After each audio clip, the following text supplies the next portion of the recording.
And you're still here on News Desk. This is the Christmas Day edition, and you're stuck with me for the next 30 minutes or so. My name is Evans Mensah. And today, a lot of you will be celebrating Christmas. In fact, if you're a Christian, it's a must. And one of the things people do is simply to have fun, to share with family, to exchange gifts. But spare a thought for the family that has none of that. How do you celebrate Christmas when you live in abject poverty? It's a question that I guess a lot of us will not think about in a day like this, but spare a thought, because 6.4 million Ghanaians are not merry this holiday. They're extremely poor, and that is why they don't be merry. These are people without access to basic human needs like proper drinking water, food, clothing, or shelter, or all of the things that make life convenient. If Harrison met the Sokpo family at the Benkum near Benkum-Larteh, and reports life for them is simply about survival.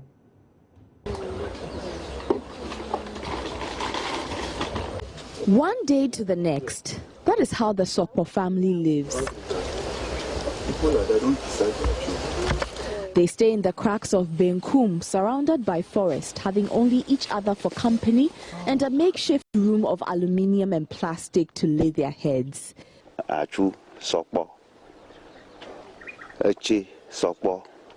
It would have originally been a family of 8 with 2 sets of twin boys, Portia, the eldest girl, and another boy. The children died from a curse.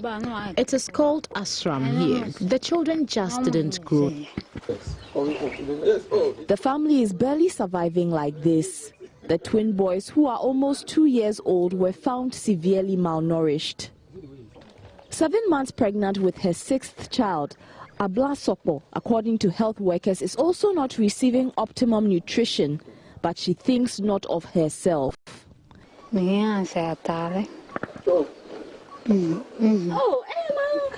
I wish my children had clothes and food to eat so that they will be healthy.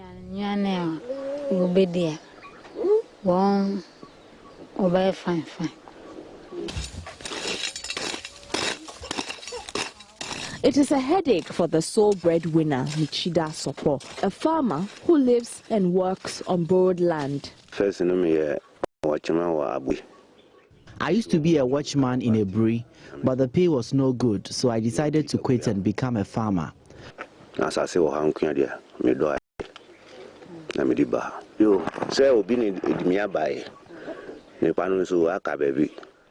I met the landowner here, and he asked me to be the caretaker. I regret becoming a farmer. I lost my harvest.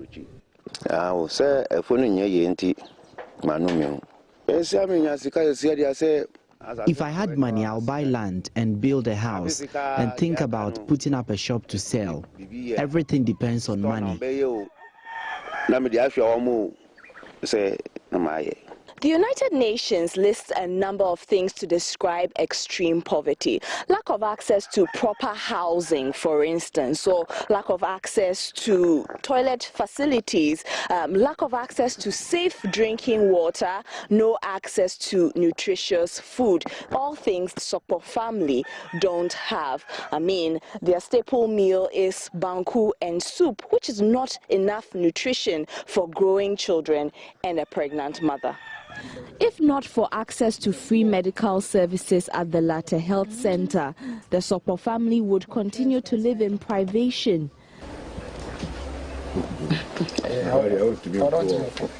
Samuel Esiedu is a staff nurse at the Larteh Health Center. He chanced on the family when Abla took her young twins to the clinic. This is the food I've been giving to them. It's RUTF, ready-to-use therapeutic food.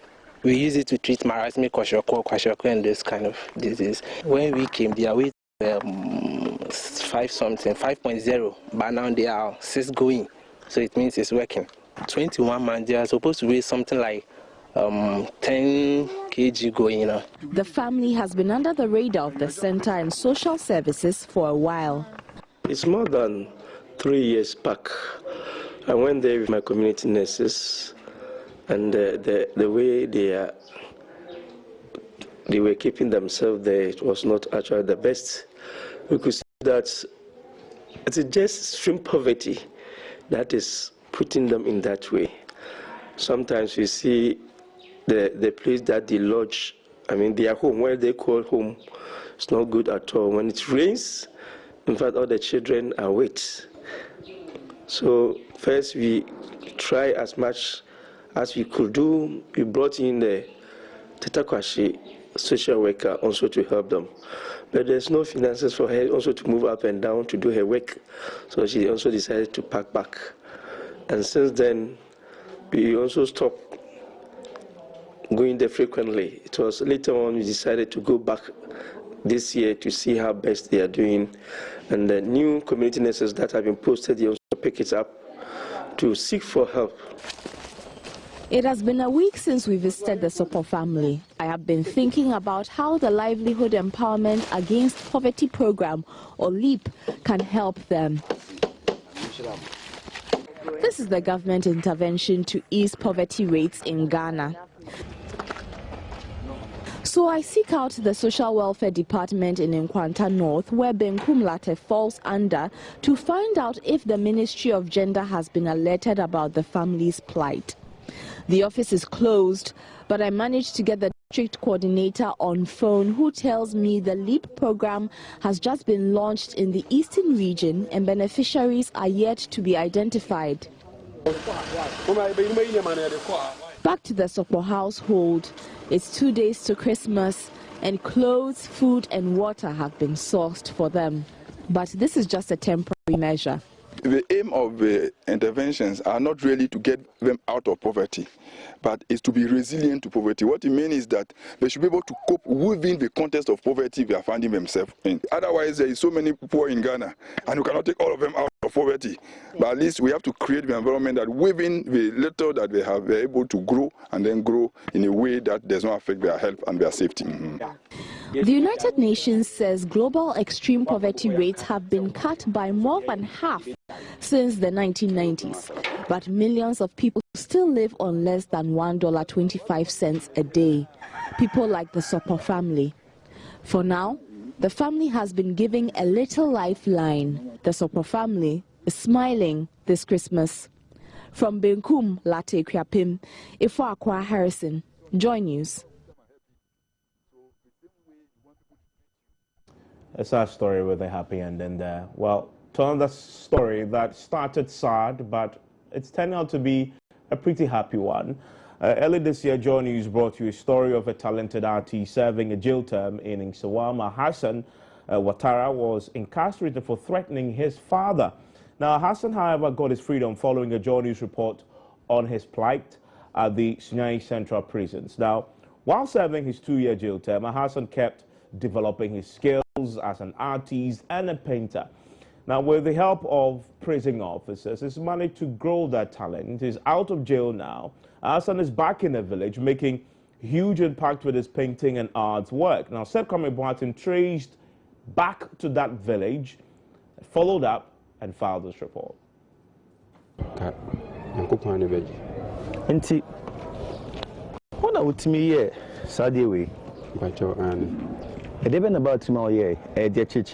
I met 26-year-old talented artist Hassan Ouattara in November 2014 at the Sunyani Central Prisons. He was serving a 2-year jail term for committing no crime. The irony, however, is that his biological father caused his arrest and subsequent incarceration. Hassan's father abandoned him when he was a child. His father did not want anything to do with him. His crime for going to prison was that he had pursued his father to help him set up an art studio. His journey to the prisons started from here. My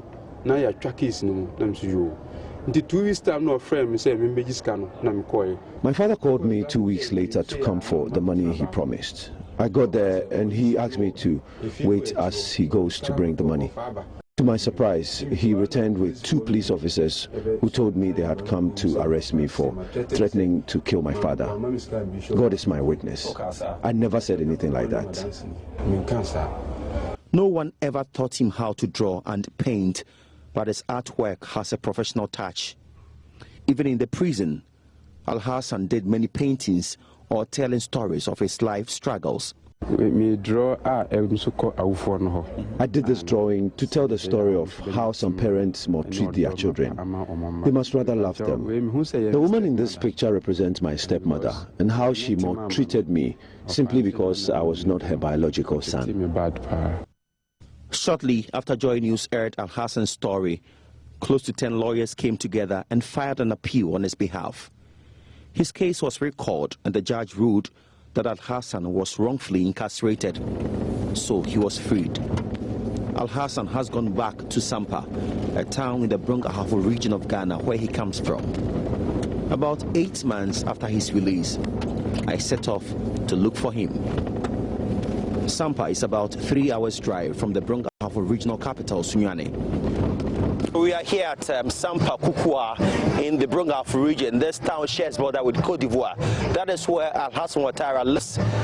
Somewhere in 2014, he was imprisoned at the Sunyani Central Prisons. I chanced on him. I told his story and how he was still drawing even in the prison. This led to his release. We have come a year after to check up on him and see how he's faring and to also know more about his artwork. Good morning. Al-Hassan appears to be a local celebrity in this town. It appears people in this town know his daily routine well.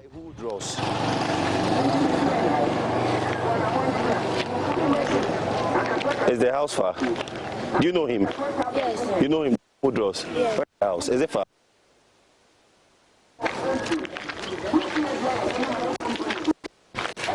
You can show me. You can stand here and show me, and the mango tree. Yes. Or where the signboard is. Yes. Yes. Oh, okay. Thank you. I'm directed to where he would be at this time of the day. Immediately, Al-Hassan sees me. He runs to hug me. He's excited, but also surprised at the visit. Al-Hassan appears healthier than I found him in the prison. All the skin rashes he bore while in the prison have healed. The heat and the congestion in the cell he slept in the Sunyani prisons was the result of skin infection. There are still hundreds of people in this prison seriously battling some of these deadly skin diseases.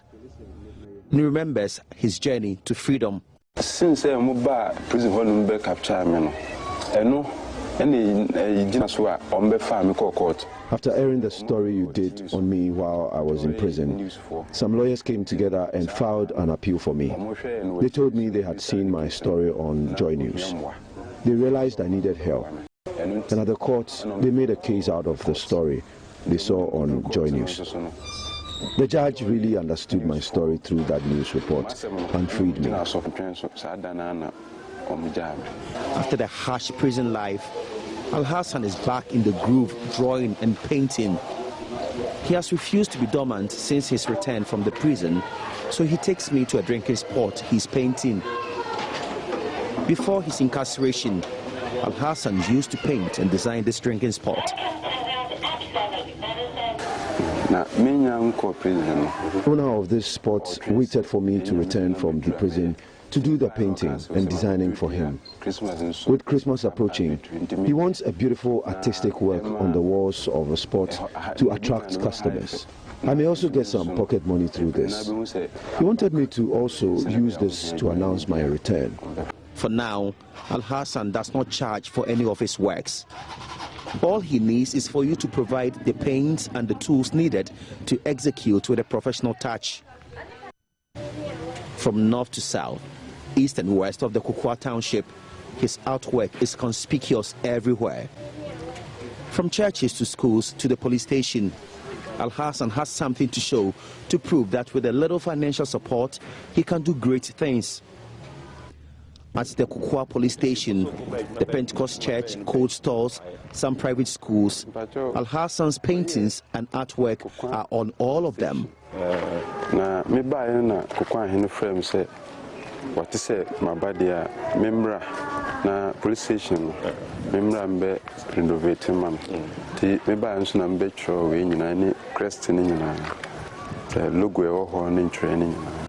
He leads us to the Church of Pentecost, where he painted the entire church building, decorated the interior, and also designed the Pentecost church logo and all other sign writings. Pagenti, In one of the private schools here in Kukua, Prince of Peace International School, Al-Hassan approached the school authorities to give him the chance to paint and do some drawings on the school walls. He was given the all clear and he started. His aim is to use his art to woo children to school. Assistant headmaster of the school, Daniel Chum, confirms truant pupils are all coming back because of the little touch Al-Hassan gave the school walls. Okay, as people are seeing it,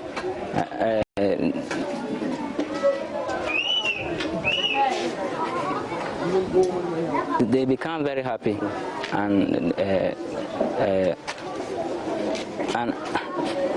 our parents are bringing their walls to school because we have a nice artifact in the school. Now we are back at the drinking spot where Al-Hassan was painting and designing. He needs to continue his job for the day.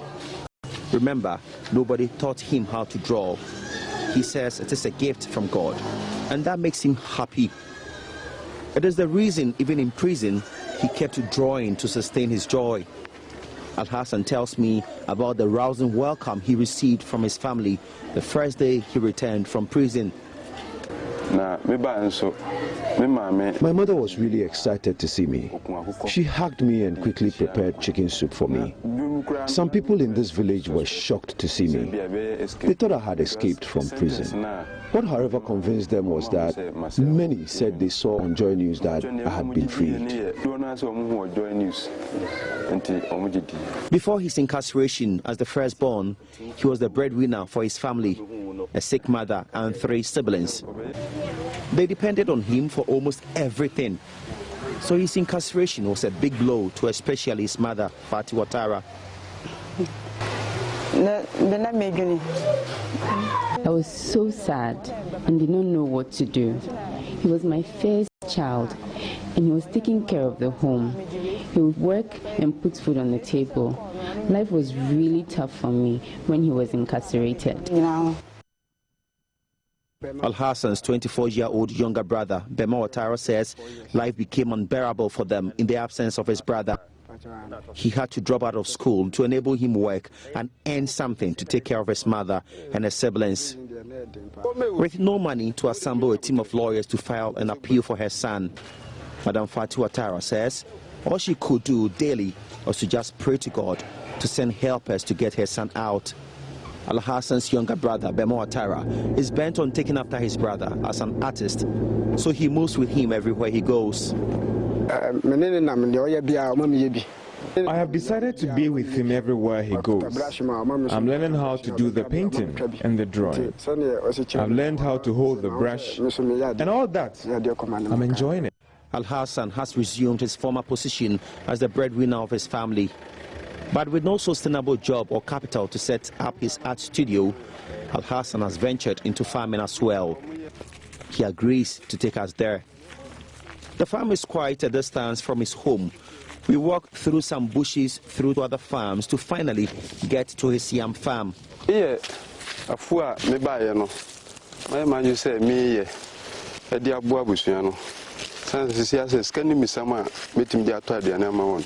This is what I have decided to do to help my family, since I don't have any money to buy them food.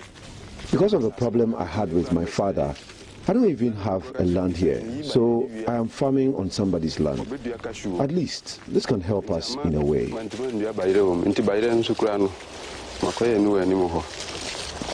Kokua and the rest of Sampa is a cashew growing area. Cashew has a high demand. Al-Hassan and his brother have decided to go into that as well. Cashew, no, 1 kilo, 4 cedis. Cashew farming is really lucrative in this town. 1 kilogram of cashew is sold at 4 Ghana cedis.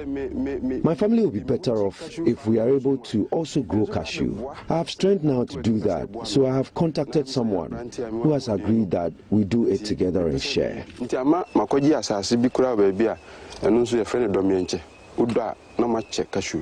Though he loves and enjoys his skill as a talented artist, Al-Hassan still has dreams of going back to school. He needs the school knowledge to make him a better artist.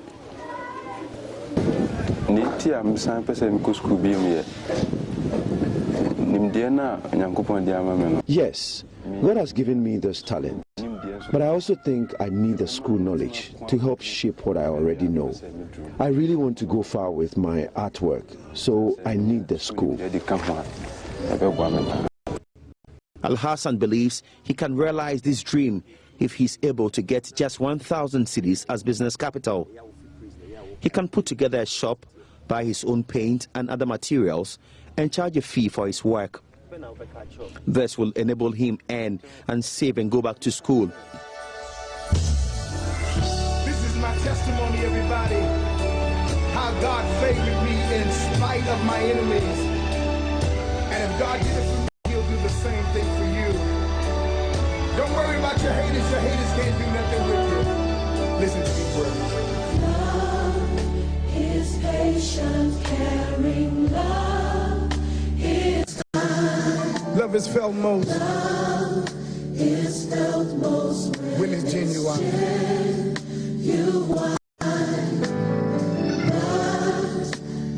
I had my share of love abuse.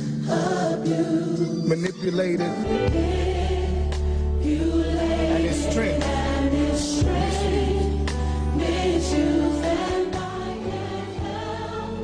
Al-Hassan was imprisoned, but he did not allow that to kill his talent. He kept honing his skill even while in the prison.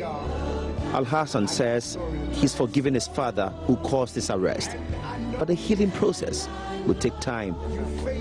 Al-Hassan believes with hard work, determination, diligence, and humility, he will reap back all that he lost because of his incarceration. This is Seth Kwame Boateng. Yes, they did try. A fascinating story, well told. We'll take a break. We'll return for business shortly.